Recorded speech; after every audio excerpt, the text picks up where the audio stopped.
I think having a plan is the very, very first thing. Like you in the off season, you could do something every weekend in every town. You can do a camp, combine, showcase, 7-on-7 tournament.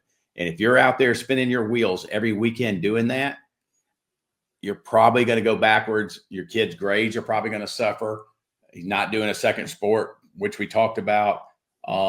He's not getting to be a kid, right? I mean, I've seen a kid leave in January and do a camp every weekend or a 7-on-7 tournament, and then go back to school August 1st, and they'll be like, "What'd you do this summer?" "Well, I went to football camps." Wow.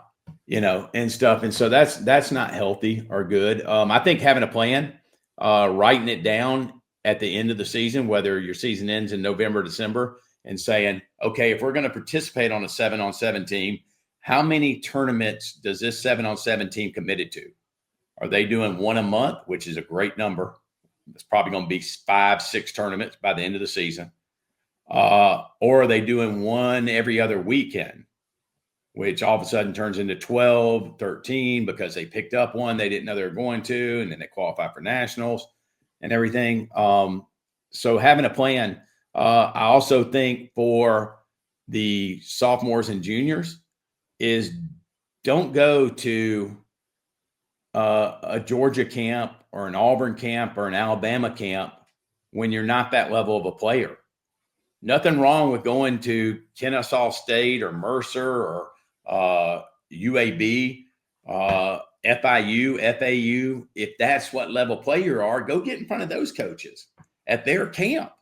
Don't be, it's great to be, if you're a mom and dad were a fan of the school and to go to a camp, and some of them have them, in the stadium, and there's 600 kids there, and they're on this field, and it's like, but the 3 that Kirby's going to offer, they ain't on the field in the camp. They've already been told to pack up their gear, get upstairs and talk to the coach, because we're going to try to sell you on why you should come here.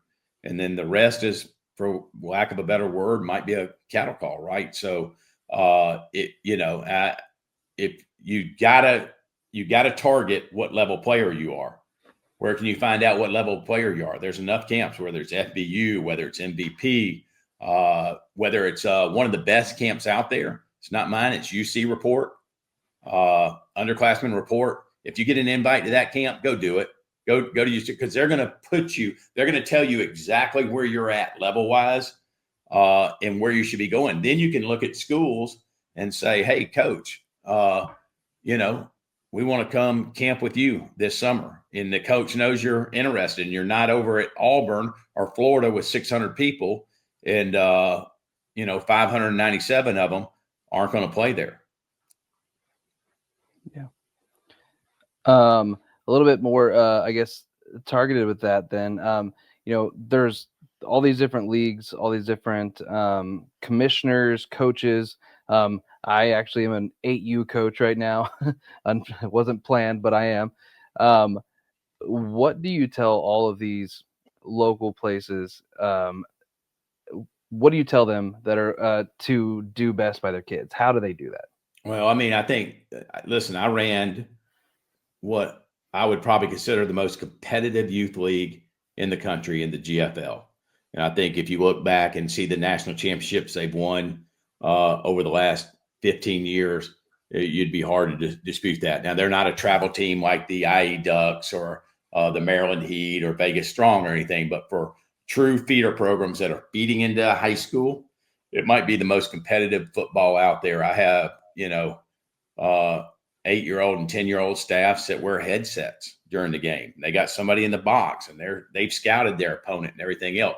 All that's fine and that's great, but the real reason you should be doing youth football, if you live in a community, is to feed that particular high school program as many kids as you can possibly can. Because I can't tell you, Derek Brown was a Division II player for us. When I say Derek Brown, he's defensive tackle with Carolina Panthers now, perennial Pro Bowler, was an All-American at Auburn.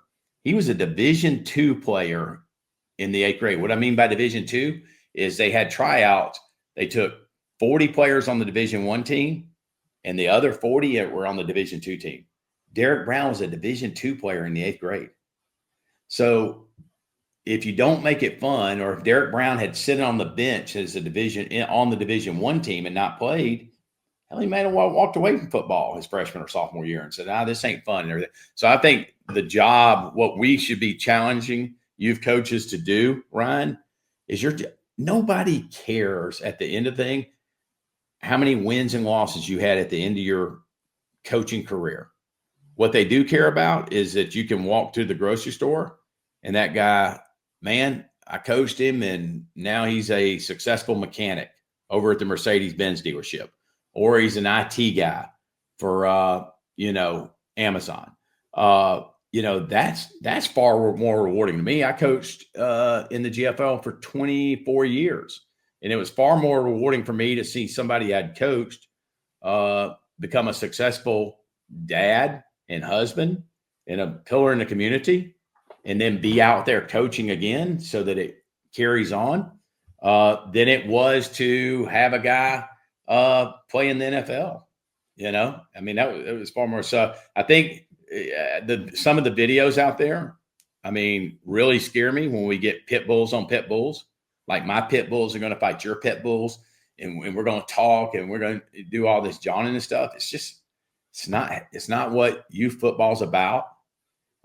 Youth football is the greatest sport out there.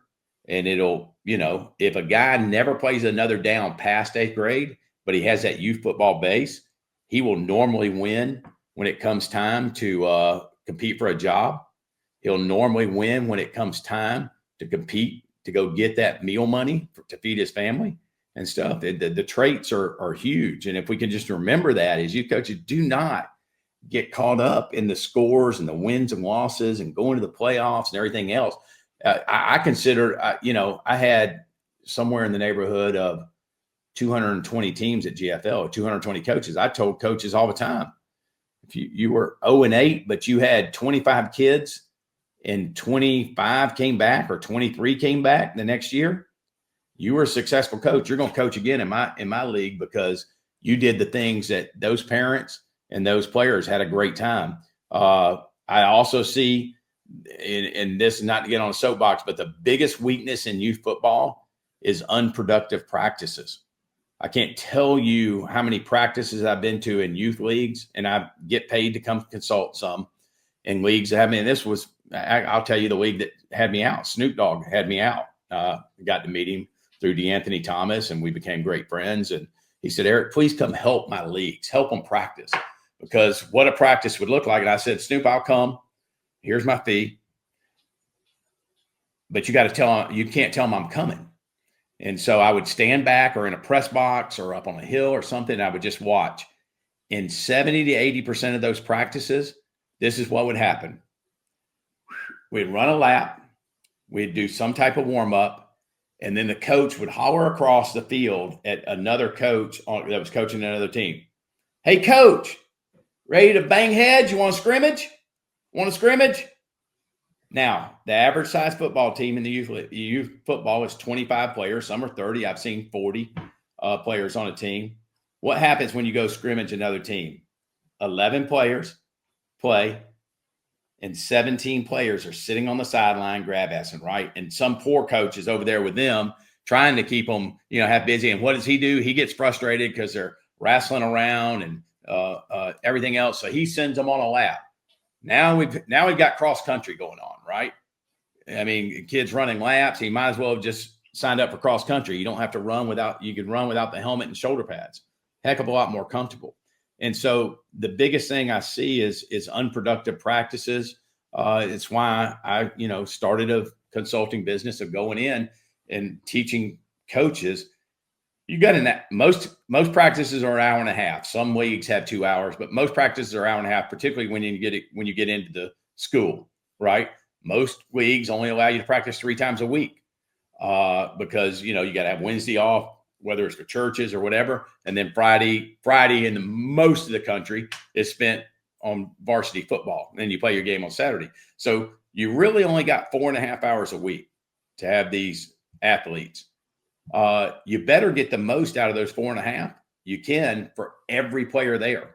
And so we came up with a system where every player and we taught it in the GFL where every player gets a rep every 40 seconds. We don't care what you're doing. So and I'm not saying scrimmaging is bad, but if you're scrimmaging, my offense, number one, is going to go against your number one offense, and my defense, my offense number two. I'm going to put together offense number two. They're going against your defense number two. And I'm going to have half my coaches here and half my coaches there. And we're going. So now we've doubled our participation, and we're subbing players in, just like a game. Every 2 plays, you're coming in at guard, Johnny. Jackie, you're going out, and stuff. And I think it's important at the youth football age to get as many reps at practice as you can, have as many returning players as you can at the end of the season, and don't get caught up in the scoreboard of the wins and losses.